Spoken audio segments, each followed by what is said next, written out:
नमस्कार शेतकरी मित्रांनो, मी संतोष कानू चव्हाण, विठाळा तालुका, दिग्रज, जिल्हा यवतमाळ. आज हर्सुल येथील आमचे लहान बंधू राजेश तिडके यांच्या तूर पिकाची पाहणी करण्यासाठी आलो आहे.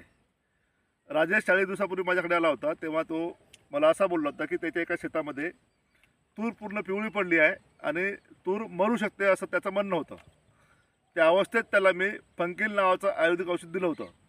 त्याविषयी आपण राजूला विचारूया. राजू, पूर्ण 30 एकर तूर आपल्या जवळ सध्या हजर आहे. हो आहे.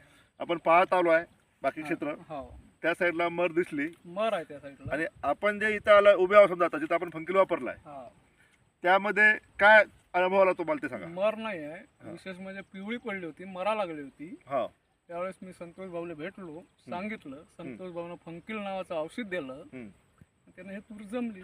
आता त्या तूरमध्ये वाढ जास्त आहे की या तूरमध्ये वाढ जास्त आहे झाडाची? या तूर मध्ये वाढ आहे. जिथं पाणी साचते तिथं पिवळं पडलं तिथं वाढ चांगली आहे. वाढ चांगली आहे. जिथं चांगलं होतं तिथं वाढ कमजोर आहे समजा. कमजोर आहे. म्हणजे इथं उत्पन्न वाढलं. हो. आता आपण जे 30 एकर तूर पाहत आलो आहे, तर तिकडची तूर आणि ह्या तूरमध्ये काय फरक आहे? आपण 30 एकर तूर पाहत आलेलो आहोत. हा. आपण ज्या शेतात फंकिल वापरलं त्या शेतातली तूर या पूर्ण शेतापेक्षा बी म्हणजे चांगले आणि मर एकदम भरपूर कमी झालेले आहे. हा, भरपूर म्हणजे नाहीच आहे ना, भरपूर म्हणजे मर आहेच नाही त्याच्यात. तिकडं दिसतंय. त्या शेतात मी ज्या जिथं वापरलं नाही आपण तिथं हो. मर रोग आहे. बघा शेतकरी मित्रांनो, तुरीच्या मर रोगाला आपण निश्चित वाचू शकतो. इच्छा असेल तर आपण माझ्यासोबत संपर्क करू शकता.